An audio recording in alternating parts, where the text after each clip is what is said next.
York born, and I'm really interested to know, how did you end up directing a healing yoga center in Costa Rica? How did you get there?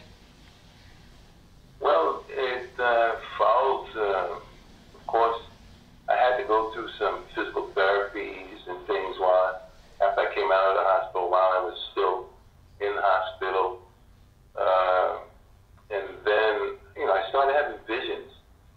And so I actually had a repeated vision or dream of my brother being with some woman, actually in this case, and he was living in another state, in the state of Georgia. That's how I would end up in Georgia, because actually I contacted him to find out, who was this woman that I keep having this dream with him about.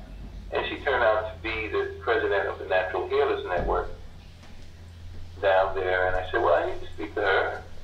So he put us in touch, and we had a conversation. And during that conversation, she said very kind of pointedly that I need to come there. And it sounded as if that was the next thing for me to do. And so in 1996, I actually relocated from New York to Georgia, where my sets of initiations and it was not spiritual trainings began, spiritual studies began, and where I would find my yoga teacher as a result, somewhere along the line, actually a result of my journey. And when I found my yoga teacher, then while up in the mountains, I was invited by a friend. Actually, a friend had met this psychic, and one day he called me and said the psychic said he had a message for me. And so I drove up back into the mountains where it was an Indian psychic, Native American, and he would say,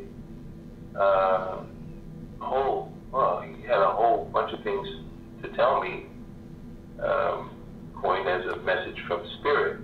He actually touched my left palm, and his eyes went up in his head and started telling me, you're supposed to have a healing center, maybe 4, but before you actually start that, you have to go to 3 other places. And originally you had to go to 4. This is the first place you had to come. And he told me the other places I needed to go. Asheville, North Carolina, New Mexico, and Montana were the other 3 places. And it was during, actually, I didn't know anybody at those places actually at all. I had no familiar friends or anything. And so as the synchronicities appeared and the opportunities for me to go to these places showed up, I would meet who I needed to meet, or whatever needed to be activated in me would be activated. Yes. In this case, when I got to New Mexico, I actually met this spiritual teacher there. And, really the story about how I met him came from me starting my own center in Georgia, and one of the students telling me, bringing me his book, and so on and so on. And then he happened to be in New Mexico when I would go there, and we met and became friends. Who is the teacher? His name is Satyam Nadeem. Okay. And so he was actually the owner of the yoga center here in Costa Rica. So we became friends, and we went around and we did talks together from time to time, and sat on spiritual panels together.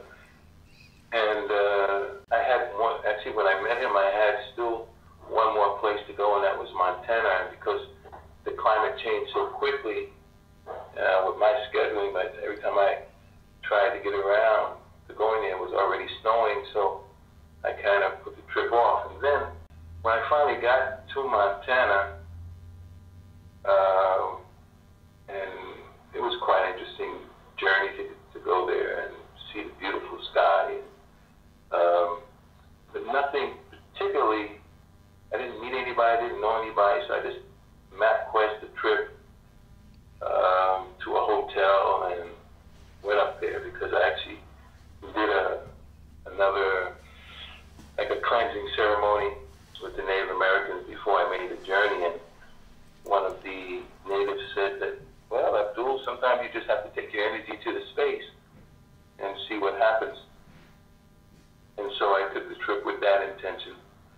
Yes. And when I got there, stayed about a week, went up and down the mountains, and then decided to turn around and go back home. When I started to gas up to return home, though, I had remembered a gift that was given to me before I took the trip, a gift of runes. And runes are like Celtic stones. Yes. And I kind of held the bag in my hand for a while, and then I just reached in and took a stone out. And as the car was gassing up, I read what the meaning of the stone was, and the stone said, "Oh, congratulations, you are now ready to live the life you were born to live." Awesome. Wow, I thought that was quite interesting. Yeah, that is so I awesome. started the journey back to Georgia. And when I get to Georgia, it's about 3 o'clock in the afternoon, and I had been traveling more than a day because I drove from Atlanta to Montana. It's like a 26-hour trip if you drive straight. And so I got back there, and that same afternoon, maybe an hour after I was home, I get this phone call from the dean, and he asked me what I was doing, and I said I was planning, because actually I had already intended to relocate to the mountains of Georgia, where it was a dome village established by this friend of mine who had summoned me up there to meet the psychic, and I was going to establish my retreat center up there. So I told Mr. Nadine, he said, "No, don't go to those mountains, man. Go to the mountains of Costa Rica. It's right for you now. You know, you can go there, teach your yoga, and do your healing, and be the spiritual director of the center." Okay, so that's how you got there. So, excuse me, Abdul, I realize you have much to share with us, and I actually have more questions myself, one of which would be, what is the distinction between Kriya Yoga and other forms of yoga? However, we have actually run out of time for this segment, so I'm really looking forward to another interview session with you, and I'd like to know if you have any last word you'd like to share with myself and the audience. And I'm really grateful and honored to have you on our show. Sure, I'll just share an inspiration that came to me during one of my experiences in Georgia. Actually, after there was a passing of a young man that I had met, one of my Kriya buddies. We used to go and meditate together. His mother-in-law, and he actually died in it was a head-on collision.